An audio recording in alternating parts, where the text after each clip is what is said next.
मियाँ साहब का इस्तकबाल करने किस लिए जा रहे हैं? मियाँ साहब कौन सा कोई अवार्ड जीत कर आ रहे हैं? मियाँ साहब कौन सा कोई पाकिस्तान के नक्शे में कुछ 3-4 शहर जो है शामिल करवा के आ रहे हैं? मियाँ साहब नाअहल हुए, मियाँ साहब बीमार हो गए, प्लेटलेट्स गिर गए, मियाँ साहब इंतहाई निगाहदाश्त हालत में थे जब इनको यहाँ से हेलीकॉप्टर से जो लंदन रवाना किया गया। 21 अक्टूबर को मियाँ नवाज़ शरीफ की वतन वापसी के लिए यहाँ पर सियासी चहमगोइयाँ हो रही हैं। हल्का PP 142 और हल्का NA 116 से उम्मीदवार मुस्लिम लीग नून के सियासतदानों के डेरे अब आबाद हो चुके हैं और यहाँ पर मीटिंगें हो रही हैं जिसके लिए तैयारियाँ भी अरूज पर हैं। तो PP 142 और NA 116 से कौन कौन उम्मीदवार नवाज़ शरीफ के इस्तकबाल के लिए जा रहे हैं, तो हमारे साथ सीनियर सहाफ़ी, सीनियर तजज़ियाकार राना शाहिद सादिक साहब मौजूद हैं। तो हम इनसे बात करते हैं कि इस बारे में ये क्या कहते हैं। सुन रहे हैं जी कि मियाँ साहब को हिफाजती ज़मानत भी मिल गई है मंगल तक और मियाँ साहब का बड़ा इस्तकबाल किया जा रहा है और पूरी जो रियासती मशीनरी है केयर टेकर सेटअप की वो लगी हुई है। इससे कबल आप देख रहे हैं कि डॉलर की कीमत भी नीचे आ गई, मोटरसाइकिलों के रेट भी नीचे आ गए, महंगाई में भी कमी का इंदिया दे दिया गया है। तो दूसरी बात यह है कि मियाँ साहब पाकिस्तान के लिए लेकर क्या आ रहे हैं। सबसे पहले तो ये है कि उनको ज़मानत भी मिल गई, इश्तिहारी भी वो शेर याद आ गया मोहसिन नकवी साहब का, आज ही नज़रों से गुज़रा था कि चल पड़ा हूँ मैं ज़माने के असूलों पर मोहसिन, अब तो अपनी ही बातों से मुकर जाता हूँ। तो सियासी जो हलचल है हमारे इलाके में भी है, तो मैं इससे ज़रा थोड़ी सी बड़ी बात करूँगा अगर आप मुझे इजाज़त दें तो। सबसे पहले तो बात यह है कि मियाँ साहब को पहले जब निकाला है तो वो किस वजह से निकाला गया, क्या जो उन पर इल्ज़ाम लगे थे जिस बना पर उनको जो है नाअहल किया गया था, उनकी जो मेजॉरिटी को ख़त्म किया गया था, वो किस बुनियाद पे था। अगर वो गलत था तो फिर ये गलत किया किसने। तो अगर जिसने गलत किया है तो उसका नाम क्यों नहीं कौम को बता रहे। दूसरी बात, मैं तो ना कोई ये आपका प्यार है, आपका स्टूडेंट हूँ, कोई बड़ी बात नहीं है, कोई बड़ा तजिया नहीं है। मैं तो एक अपनी एक नाकस अकल के साथ ही ये बात कहूँगा कि आज जो हालात मुल्क में हैं इस वक्त, लेवल प्लेइंग फील्ड के मतलब सुना जा रहा था, सुनते आ रहे हैं, सुन रहे थे, वो तो मुकम्मल हो गया। तो आपने बात की है हल्का PP 142 की और NA 116 की बात हो रही है। यहाँ पर देखें जी, एक महमूदुल हक साहब हैं, वो साबिक़ तहसील नाज़म भी हैं, साबिक़ काउंसलर से उन्होंने आगाज़ किया अपना, सिटी के नाज़म बने, फिर तहसील नाज़म बने, फिर MPA बने। वो भी मतलब कि काफ़ी असर व रसूख रखते हैं। एक तो वो मौजूदा MPA थे इस वक्त, जो हुकूमत जाने के बाद अभी साबिक़ हो गए हैं। तो इनके अलावा राना तनवीर अहमद नासिर साहब हैं, उनको भी आप फरमोश नहीं कर सकते। राना तनवीर नासिर एक बड़ी तवाना आवाज़ थे, बड़े धड़ेबाज इंसान थे। वो भी जा रहे हैं मियाँ साहब के इस्तकबाल के लिए। वो साबिक़ MPA भी हैं, parliament secretary planning and development भी रहे हैं, काफ़ी तरक्याती काम भी उन्होंने करवाए हैं। उसके अलावा इसी PP 142 से सैयद सज्जाद हैदर शाह साहब हैं, जो टिकट के उम्मीदवार भी हैं और काफ़ी जो है वो भी अपना असर और रसूख काफ़ी रखते हैं। तो इरफान डोगर साहब हैं और इरफान डोगर साहब के मुकाबले में तो नून लीग में अभी तक कोई चीज़ नज़र नहीं आ रही। खैर लोग जाएंगे, जो सूरत हाल है, जो वक्ती तौर पे जो हम हालात देख रहे हैं, लोग अपने अपने जो वाबस्तगियाँ रखते हैं जो वो जाएंगे। इनसे कबल जो है मैं एक चीज़ आपके चैनल के तवज्जुह से ये कह दूं कि कुछ लोग उम्रे का सवाब दे रहे हैं, कुछ लोग हज का सवाब दे रहे हैं। कितनी जाहलियत है हमारे इस कल्चर में कि आज तक हमें यही नहीं पता चल सका कि एक सियासी शऊर की बात और होती है, इस्लाम की, मुसलमान की जो शऊर है वो और है। ठीक है, सियासी शऊर में लोग इस वक्त बहुत आगे निकल आए हैं। तो हमने सिर्फ देखना इस वक्त ये है कि हमारे हलके से सबसे ज़्यादा जो लोग हैं वो कौन लेके जाता है। ठीक है, तो लोग तो पीटीआई वाले भी। तो आप क्या समझते हैं कि ज़्यादा लोग पीपी 142 में जो हैं 3 नाम आपने लिए हैं, चौधरी महमूद उल हक शाहीन हैं और ये तनवीर नासिर साहब हैं और सैयद सजाद हैदर शाह साहब हैं, तो कौन ज़्यादा आदमी लेकर जाएगा? जी देखें, 3 लोग हैं तो जो ज़िम्मेदारी तो एक पे ही आती है ज़्यादा, जो सिटिंग एमपीए थे महमूद उल हक साहब। तो वो हम देखेंगे कि वो कितने लोग हैं। उनका एक अपना भी ज़ाती तौर पे भी उनका हल्का अहबाब है दोस्तों का, तो वो हो सकता है कि लोग ले जाएं काफ़ी सारे। तो आगे टिकट की जो बात है, टिकट के ऊपर जो फ़ैसला होना है वहाँ पे काफ़ी जो है पंजा आज़माई होनी है, क्योंकि तनवीर नासिर साहब हैं, वो भी 6-7 साल से खामोश हैं। और आपने देखा होगा कि सोशल मीडिया पे तनवीर नासिर साहब की भी अभी फ्लैक्स चलो चलो लाहौर चलो 21 को भरपूर जो है वो भी अपने हल्का अहबाब से राब्ते कर रहे हैं। और जो सैयद सजाद हैदर शाह साहब हैं वो भी हिसाबी तौर पे बहुत ज़्यादा मज़बूत हैं और उनका भी हल्का अहबाब एक मखसूस तबके में काफ़ी वसी है और आगे उनकी शाखें निकलती हैं। तो मैं क़िबलज़ वक्त किसी की ना तो दिल आज़ारी करूँगा और ना किसी की जो है खुशामद करूँगा। ये तो वक्त आएगा, देखेंगे कि मियाँ साहब का इस्तकबाल करने किस लिए जा रहे हैं। मियाँ साहब कौन सा कोई अवार्ड जीत कर आ रहे हैं, मियाँ साहब कौन सा कोई जो पाकिस्तान के नक्शे में कुछ 3-4 शहर जो है शामिल करवा के आ रहे हैं। मियाँ साहब नाअहल हुए, मियाँ साहब बीमार हो गए, प्लेटलेट्स गिर गए, मियाँ साहब इंतहाई निगाहदाश्त हालत में थे जब इनको यहाँ से हेलीकॉप्टर से जो लंदन रवाना किया गया। तो सबसे पहले तो लोगों को ये जानना चाहिए कि जो मतलब हुकूमतें बनाते हैं, हुकूमतें गिराते हैं, जो लेवल प्लेइंग फील्ड जो पहले अब सुनते आ रहे हैं, तो ये मतलब मियाँ साहब की आमद किस लिए है, मियाँ साहब क्या करने के लिए आ रहे हैं। मियाँ साहब के भाई 16 माह वज़ीर आज़म रहे हैं, वो क्या हमें डिलीवर कर सकें।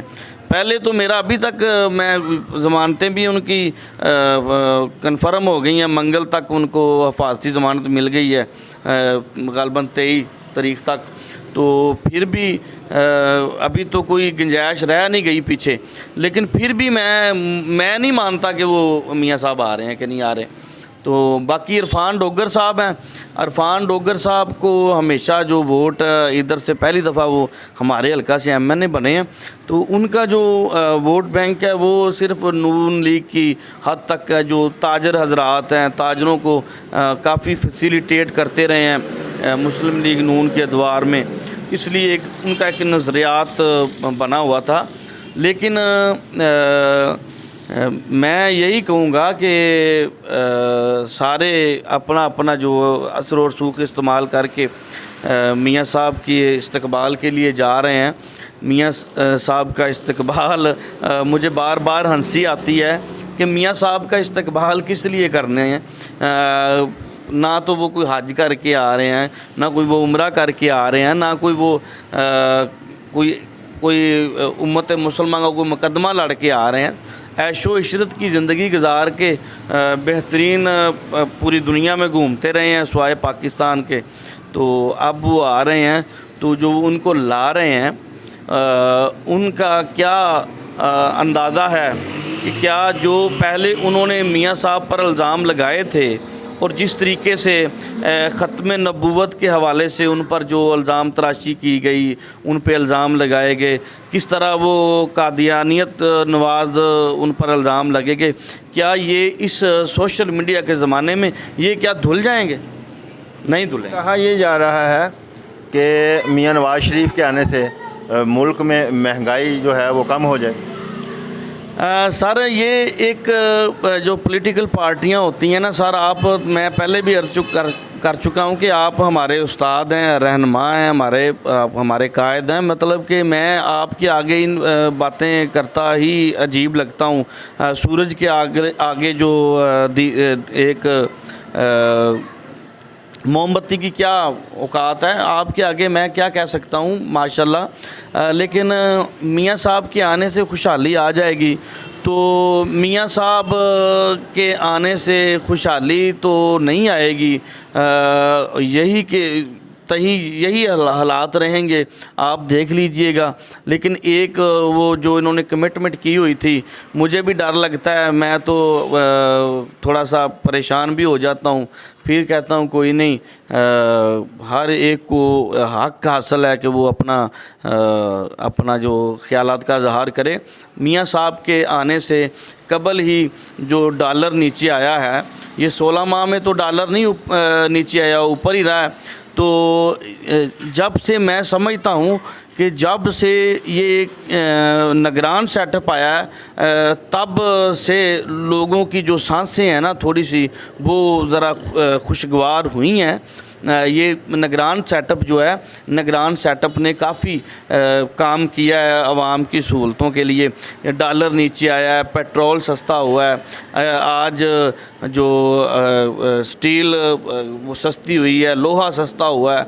तो अगर तो मियाँ साहब को लाकर फिर हमें जमहूरियत के इसी राग के पीछे लगाना है और हमें फिर वही भूख, वही बेचैनी, वही बेसुकूनी, वही बदअमनी, वही दहशतगर्दी, वही सब कुछ होना है, तो जो लाने वाले हैं मैं उनसे गुजारिश करूंगा कि मेहरबानी करें, आप इनको ला कर नए जो तजर्बे ना करें।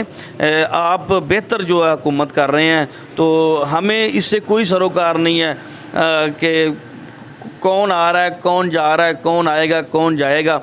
हम तो ये चाहते हैं कि हमारे जो अखराजात हैं, हमारी रोज़मर्रा की ज़रूरियात है, जिस तरह से अभी 10-15 दिन में रिलीफ़ नज़र आया है, तो इसी तरह आप मज़ीद रिलीफ़ देते जाएं। तो हमें तो कोई नहीं है, कोई आए कोई ना आए, कोई जाए कोई ना जाए। मियां नवाज शरीफ साहब मुल्क में 21 को आ जाएंगे, तो आइंदा इलेक्शन तक इमरान खान जेल से आ जाएगा या फिर जेल में ही रहेगा? देखें जी,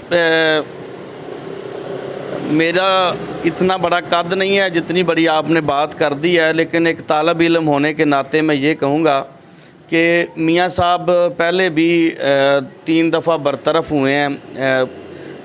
बड़ी लंबी चौड़ी इनकी पॉलिटिक्स है और ये पहले भी इसी तरह ही जो हलाकू खान बन के आते हैं इसी तरह बड़े बड़े बलंगो बाला दावे करके आते हैं।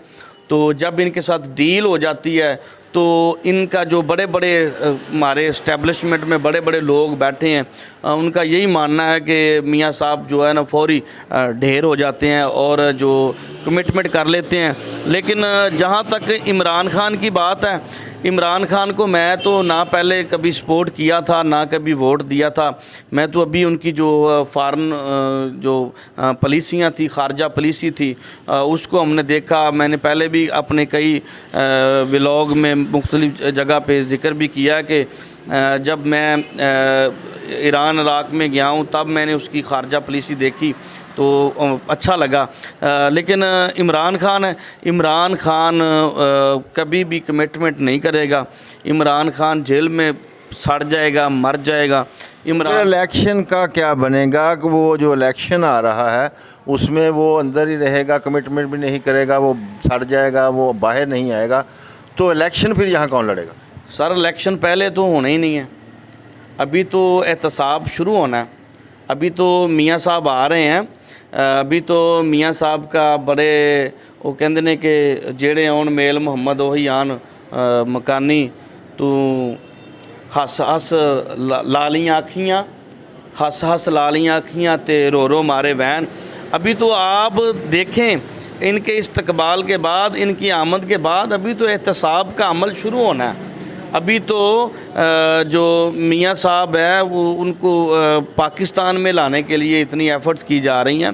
देखें पूरी हुकूमती मशीनरी जो है इस वक्त मियाँ साहब के इस्तकबाल के लिए दिन रात एक किए हुए हैं। तो मियाँ साहब जब आएंगे तो फिर जब एहतसाब का अमल शुरू होगा तो तब इनको पता चलेगा कि जो हमने हाथों से जो बांधा हुआ है वो अभी हमें दांतों के साथ खोलना पड़ेगा। तो एहतसाब करेगा कौन? एहतसाब कौन करेगा, यही तो मेन मसला है। तो एहतसाब वही करेंगे जो एहतसाब इनका करने लगे थे और ये बाहर चले गए, और वो एहतसाब की डील के साथ ये बाहर चले गए, और एहतसाब के पदाश में इमरान खान को अंदर किया हुआ है। एहतसाब का अमल शुरू होगा। अगर इसी तरह इमरान खान को ही जेल में रखा और नवाज़ शरीफ साहब को खुली छुट्टी दे दी तो आप समझते हैं कि पाकिस्तान में जो दीगर पॉलिटिकल जमातें हैं, मैं तो ये भी कहूँगा कि अल्ताफ़ सैन को भी फिर इसी तरह जो है आज़ाद कर दिया जाए, उसके साथ भी डील कर ली जाए, उसको भी वापस आ जाना चाहिए। तो हमें यही बताया गया था कि नवाज़ शरीफ चोर है, हमें यही बताया गया था ना कि नवाज़ शरीफ चोर है। हमें यही बताया गया था कि नवाज़ शरीफ ख़त्म नबूवत का गद्दार है। हमें यही बताया गया था कि ये कादियानी नवाज़ है। हमें यही बताया गया था कि इसकी ऑफशोर कंपनियाँ हैं। हमें यही बताया गया था कि इसने अरबों डॉलर मुल्क का लूट कर बाहर के बैंकों में रखा गया। तो अब ये कैसे, किस दूध में ये धुलकर ये वापस आया है और किस दूध में इसको नहलाया गया है कि अब वो बिल्कुल एक हातम ताई है, एक बहुत ही नेक और पारसा शख्स है, तो वो वापस आ रहा है। ये भी एक डील लगती है मुझे कि ये जब आएंगे तो पीछे पीपल्स पार्टी है, पीछे जमीयत उलमा इस्लाम है और दीगर बहुत सारी जमातें हैं, इस्टेब्लिशमेंट की जो इस्टेब्लिशमेंट नवाज जमातें हैं वो भी हैं, दीगर जो जमहूरी जमातें हैं वो भी हैं। अभी सब का एहतसाब शुरू होगा, मुल्क खुशहाली की तरफ आएगा। और ये देख लेना कि जब तक इमरान खान बाहर नहीं आएगा ये इलेक्शन होते हुए नज़र नहीं आते। जब तक इमरान खान नहीं आएगा ये इलेक्शन होते हुए नज़र नहीं आ रहे। ये थे राना शाह सादिक साहब, सीनियर जर्नलिस्ट, सीनियर तज्ज़ियाकार। इनका कहना है कि मियाँ नवाज़ शरीफ साहब के आने से कुछ फ़र्क नहीं पड़ेगा और मियाँ नवाज़ शरीफ की वापसी जो है वो एक डील का हिस्सा है जिसे कौम जानती है। तो नाज़रीन देखते रहें, क्योंकि कोई देखे ना देखे खलील तो देखेगा। इसी के साथ ही अपने मेज़बान खलील अहमद सज्जाद को इजाज़त दीजिए। अल्लाह निगहबान।